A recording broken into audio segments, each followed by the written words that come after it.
PM CARES ಮಾಹಿತಿ ಬಚ್ಚಿಡ್ತಾ ಇರೋದು ಯಾಕೆ ಮೋದಿ ಸರ್ಕಾರ?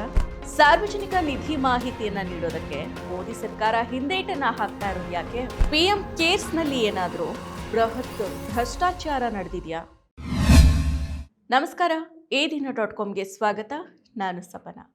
ಕೊರೋನಾ ವೈರಲ್ ಆಕ್ರಮಣದ ಕಾಲದಲ್ಲಿ ಪ್ರಧಾನಿ ನರೇಂದ್ರ ಮೋದಿ ನೇತೃತ್ವದ ಕೇಂದ್ರ ಸರ್ಕಾರ ಹುಟ್ಟುಹಾಕಿದ ಪ್ರಧಾನಮಂತ್ರಿ ಕೇರ್ಸ್ ಫಂಡ್ ಅರ್ಥಾತ್ ಪಿಎಂ ಕೇರ್ಸ್ ಕುರಿತು ಅಂದಿನಿಂದನೂ ಭಾರಿ ಚರ್ಚೆಗಳು ನಡೀತಾ ಇದೆ. ಕೊರೋನಾ ವಿರುದ್ಧದ ಹೋರಾಟಕ್ಕಾಗಿ ಪಿಎಂ ಕೇರ್ಸ್ಗೆ ಯಾರೆಲ್ಲ ದಾನಿಗಳು ದೇಣಿಗೆಯನ್ನ ನೀಡಿದ್ರು, ಎಷ್ಟು ಹಣ ಹರಿದು ಬಂದಿತ್ತು, ಅದರಲ್ಲಿ ಬಳಕೆ ಆದದ್ದು ಎಷ್ಟು, ಇನ್ನು ಎಷ್ಟು ಪಿಎಂ ಕೇರ್ಸ್ನಲ್ಲಿದೆ ಅನ್ನೋದು ಈವರೆಗೂ ದೇಶವಾಸಿಗಳಿಗೆ ಗೊತ್ತಾಗಿಲ್ಲ.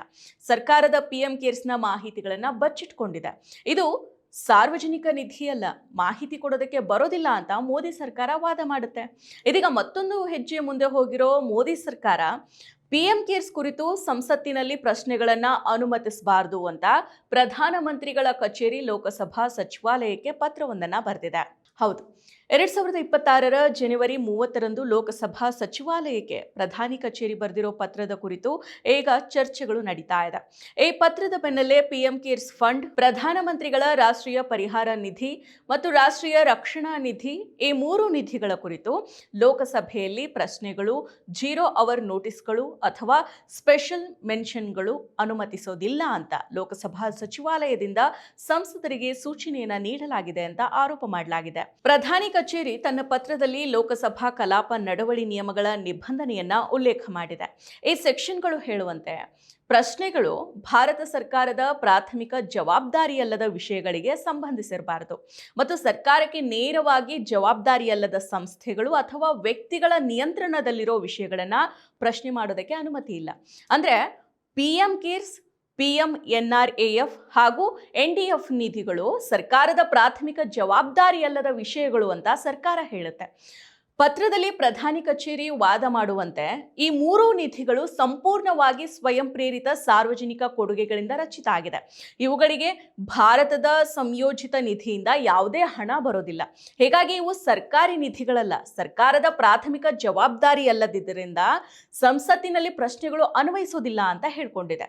ಇಷ್ಟು ಮಾತ್ರ ಅಲ್ಲ, ಈ ನಿಧಿಗಳ ಕುರಿತಾದ ಪ್ರಶ್ನೆಗಳನ್ನ ಲೋಕಸಭೆ ಕಲಾಪ ನಡುವಳಿ ನಿಯಮಗಳ ನಿಯಮಗಳ ಅಡಿಯಲ್ಲಿ ನಿರಾಕರಿಸಬಹುದು ಅಂತ ಸಚಿವಾಲಯಕ್ಕೆ ಹೇಳಿದೆ. ಈ ನಿರ್ಧಾರದ ಹಿನ್ನೆಲೆಯಲ್ಲಿ ಪಿಎಂ ಕೇರ್ಸ್ ಫಂಡ್ನ ಗೌಪ್ಯತೆಯ ಕುರಿತು ಮತ್ತಷ್ಟು ಪ್ರಶ್ನೆಗಳು ಮುನ್ನೆಲೆ ಬಂದಿದೆ. ಮುಖ್ಯವಾಗಿ 6 ವರ್ಷಗಳ ಹಿಂದೆ 2020ರ ಮಾರ್ಚ್ನಲ್ಲಿ ಪಿಎಂ ಕೇರ್ಸ್ ಅನ್ನ ರಚಿಸಲಾಯಿತು. ಈ ನಿಧಿಗೆ ಪ್ರಧಾನಿ ಮೋದಿ ಅವರೇ ಅಧ್ಯಕ್ಷರು ಕೂಡ ಆಗಿದ್ದಾರೆ. ಸರ್ಕಾರದ ಹೇಳಿಕೆಯ ಪ್ರಕಾರ ಇದು ಸಾರ್ವಜನಿಕ ಚಾರಿಟೇಬಲ್ ಟ್ರಸ್ಟ್ ಆಗಿದೆ, ಸರ್ಕಾರಿ ಸಂಸ್ಥೆ ಅಲ್ಲ. ಹೀಗಾಗಿ RTI ಮಾಹಿತಿ ಹಕ್ಕು ಕಾಯ್ದೆ ಅಡಿಯಲ್ಲಿ ಬರೋದಿಲ್ಲ ಅಂತ ವಾದ ಮಾಡ್ತಾನೆ ಇದೆ. ಸರ್ಕಾರದ ವಾದಕ್ಕೆ ಸುಪ್ರೀಂ ಕೋರ್ಟ್ ಮತ್ತು ಇತರ ನ್ಯಾಯಾಲಯಗಳು ಸೀಲನ್ನ ಒತ್ಬಿಟ್ಟಿದ್ದಾವೆ. ಈ ನಿಧಿಯನ್ನ ಸರ್ಕಾರಿ ಆಡಿಟ್ ಸಂಸ್ಥೆ CAG ಬದಲಾಗಿ ಖಾಸಗಿ ಆಡಿಟರ್ಗಳು ಆಡಿಟ್ ಮಾಡ್ತಾರೆ. ಫಂಡ್ನ ವೆಬ್ಸೈಟ್ನಲ್ಲಿ ವಾರ್ಷಿಕ ವರದಿಗಳು, ಕೊಡುಗೆಗಳು, ಸಾಮಾನ್ಯ ವಿವರಗಳು ಲಭ್ಯ ಇದೆ. ಆದರೆ ವೈಯಕ್ತಿಕ ಕೊಡುಗೆದಾರರ ಹೆಸರುಗಳು ಅಥವಾ ಕೆಲವು ನಿಖರ ವಿವರಗಳನ್ನು ಬಹಿರಂಗಪಡಿಸಲಾಗಿಲ್ಲ. ಕೊಡುಗೆದಾರರ ಹೆಸರುಗಳನ್ನು ಗೌಪ್ಯವಾಗಿಯೇ ಇಡಲಾಗಿದೆ. ಸಾರ್ವಜನಿಕರಿಂದ ಹಣ ಹರಿದು ಬರೋ ಈ ನಿಧಿಯ ವಿವರಗಳನ್ನು ಗೌಪ್ಯವಾಗಿ ಇಟ್ಟಿರೋ ಕುರಿತು ವಿರೋಧ ಪಕ್ಷಗಳು ಮತ್ತು ಸಾಮಾಜಿಕ ಕಾರ್ಯಕರ್ತರು ಸಂಶಯವನ್ನ ವ್ಯಕ್ತಪಡಿಸಿದ್ದಾರೆ. ಸರ್ಕಾರದ ಧೋರಣೆಯನ್ನ ತೀವ್ರವಾಗಿ ಟೀಕೆ ಮಾಡ್ತಾ ಇದ್ದಾರೆ. ಪ್ರಧಾನಮಂತ್ರಿ ಮತ್ತು ಸರ್ಕಾರಿ ಸಚಿವರು ಟ್ರಸ್ಟಿಗಳಾಗಿರೋದ್ರಿಂದ ಸರ್ಕಾರಿ ಸೌಲಭ್ಯಗಳಾದ ಪ್ರಧಾನಿ ಕಚೇರಿ ವೆಬ್ಸೈಟ್ ಅನ್ನ ಬಳಸ್ತಾ ಇರೋದ್ರಿಂದ ಇದು ಸರ್ಕಾರಿ ನಿಧಿ ಅಂತಾನೆ ಆಗಿದೆ. ಸಾರ್ವಜನಿಕ ಕೊಡುಗೆಗಳು ಸಾವಿರಾರು ಕೋಟಿ ರೂಪಾಯಿ ಅಷ್ಟು ಬಂದಿರೋದ್ರಿಂದ ಈ ಕುರಿತು ಸಂಸತ್ತು ಮತ್ತು ಜನರು ಕೇಳೋ ಹಕ್ಕನ್ನ ಹೊಂದಿದ್ದಾರೆ ಅಂತ ವಿಪಕ್ಷಗಳು ಹೇಳ್ತಾ ಇದೆ. ಕಾಂಗ್ರೆಸ್ ಸೇರಿದಂತೆ ವಿರೋಧ ಪಕ್ಷಗಳು ಇದನ್ನ ಪಾರದರ್ಶಕತೆಯನ್ನ ತಪ್ಪಿಸೋ ಪ್ರಯತ್ನ ಅಂತ ಕರೆದಿದ್ದಾರೆ. ಸರ್ಕಾರ ಏನನ್ನ ಮರೆಮಾಚ್ತಾ ಇದೆ ಅನ್ನೋ ಪ್ರಶ್ನೆಗಳು ಕೂಡ ಉದ್ಭವಿಸಿದಾವೆ. RTI ಅರ್ಜಿಗಳನ್ನ ನಿರಾಕರಿಸಲಾಗಿದೆ. ಈಗ ಸಂಸತ್ತಿನಲ್ಲಿಯೂ ಪ್ರಶ್ನೆಗಳನ್ನ ನಿರ್ಬಂಧಿಸೋದು ಸಂಸದೀಯ ಪ್ರಜಾಪ್ರಭುತ್ವಕ್ಕೆ ಧಕ್ಕೆಯನ್ನ ತರುತ್ತೆ ಅಂತ ಟೀಕೆ ಮಾಡಲಾಗಿದೆ. ಈ ಕಟ್ಟರ್ ಗೌಪ್ಯತೆ ನಿಯಮಾವಳಿಗಳ ಆಧಾರದ ಮೇಲೆ ಇದ್ರೂ ಇದು ಫಂಡ್ನ ಕಾರ್ಯವಿಧಾನ, ಹಣದ ಬಳಕೆ ಮತ್ತು ಜವಾಬ್ದಾರಿಯ ಕುರಿತು ಸಾರ್ವಜನಿಕ ಆತಂಕಗಳನ್ನು ಹೆಚ್ಚಿಸಿದೆ.